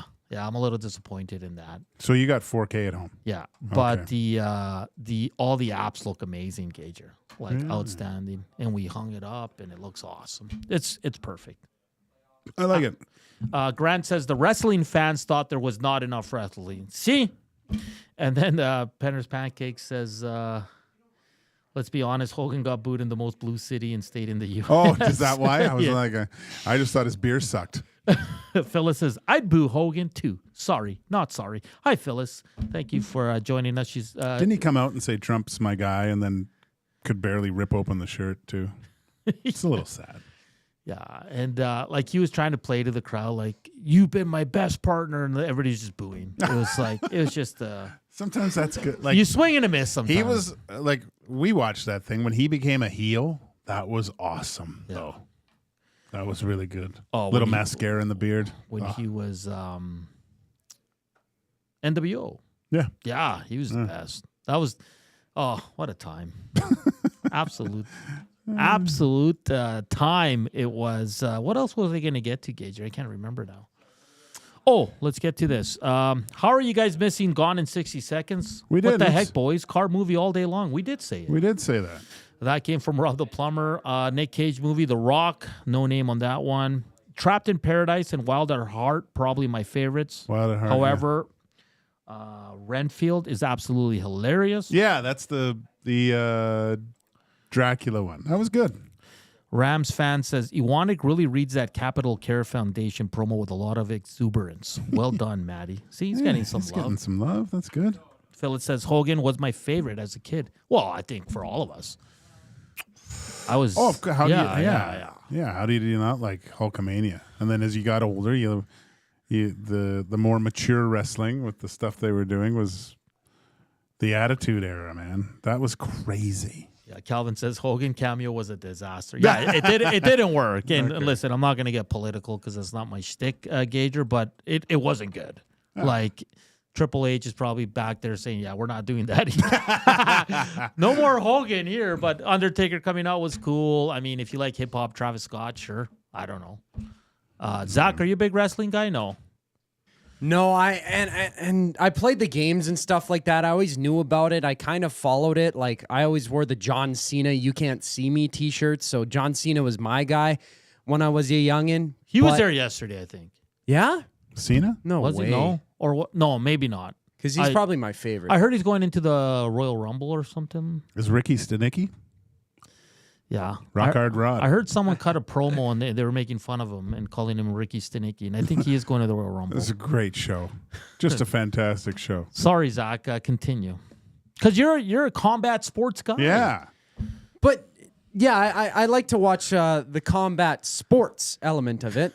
I mean, the drama in the WWE is fantastic. So, like, I love seeing those clips online, but I'm not the kind of guy. I don't have the patience to sit there, even though some of the clips are quite funny. Maybe in the background when it's on, I see some of the highlights and interviews and stuff like that. I'm big into the lore, though, like the old school stuff. Yeah. I mean, especially with the unfortunate situation of Corey Hart. I got a little bit into that and seeing some of the interviews surrounding all the fighters today and even back then. Some of them are really funny, but I'm not a big guy. I don't even think I've ever sat down and watched an actual WWE event. I don't think. Well, now you can because they're on Netflix. Oh yeah, Which you is go great. back and they have the whole catalog. And hey? they're doing a pay-per-view in Toronto. I think like in it's soon, but that's cool, man. I love I remember back in the day, my dad used to take me to Stampede when they'd come to Edmonton. Oh, really? That was awesome. With Muckam Singh? Oh, it was everybody, man. Oh, really? Ivan the Terrible, the Hearts. The Hearts. Hearts. Hey, buddy, a lot of stars came through. Yeah, man. I know. Yeah, a lot. It looked like it was in a barn, too. Camera was way up high. Ed Whalen. C-Run says, Macho Man, he was an animal. Bronco Nick, Con Air is my favorite Cage movie. Calvin C, NWO for life. Too sweet. Remember, they used to do that. And then C-Run says, Stone Cold 316. Max Bezuzu. Senna was there. You just can't see him. Very good. Very nice. Who is Corey Hart? What? Did I say Corey Hart? I said the Hart. I said Corey Hart. Yeah, you said Corey Hart. Who did you? Is it? It was my first. Is that the right guy? No, he's a singer from the 80s. Yeah. Oh, gee. Oh, he's the guy who's Owen Hart. sunglasses. Yeah. Yeah. My apologies. Jeez. He was my first concert, Corey Hart. He's good, man. Canadian, Corey right? Hart. Yeah. Is he Canadian? Yeah. I don't think so. I'm just making stuff up now. I don't think he was. I got to turn the mic off, Jesus. boys. Canadian singer. Yeah. And he's musician. good. Yeah. Okay. I knew that, but I didn't know the right name. Spiky hair. Oh, yeah. Yeah, the leather jacket. He's a cool dude, man. Yeah. Phyllis, Jesse Ventura was a good one, too. Yeah, he was. He was a good announcer, too. Excellent. Navy SEAL. Matchstick Men from Bronx, the Boilermaker. Right. Dudley, Corey Hart, laugh aloud. His name was Owen. Yes, we know. Yeah. Corey Hart, the one brother who went into music, not wrestling from back. That's good. That's all good. Hey, in fairness to Zach, that's way before his time, right? Yeah. So, and I gotta admit, man, I had no clue that the WWE was even, like Monday Night Raw or whatever. You could get it on TV. So my buddy who was big into it would tell me, it's like, John Cena just defended his belt. I'm like, what? Where are you getting this? Is this online? And he'd show me like the videos of it after online, and me as a 10-year-old, like I never was at home and sat down and watched it. Maybe my parents hid it from me, but it was nothing that like I would turn on the TV because I didn't know. Wow. Honestly, didn't know until I was like 14, and I was like, you could actually what? I Zach, missed out on this? If you can ever go back and watch the Attitude Era, start there because that will change your whole outlook on life. Your whole outlook. Yeah. Jotting it down. The River Cree Inbox is presented by the River Cree Resort and Casino, home of the Kitchen Restaurant. All you can eat surf and turf for just $59.99 every Friday from 4 to 10 p.m. That's going to do it for us here. It's game day. Reed Wilkins and Jay Milne coming up. And at 4 o'clock, it'll be Tom Gazzola with the GCL Diesel Oil Stream pregame show. Big shout out to Ty Anderson from the Hockey Show on 98.5, the Sports Hub in Boston. And Bo Smolka, Ravens beat writer for the Press Box, as he joined us to tee up Ravens Steelers. It's game day. Oilers Bruins. For Joaquin Gage and Zach Kubusch, I'm Hernan Salas saying we'll chat tomorrow. Enjoy the game. Keep it locked on EST.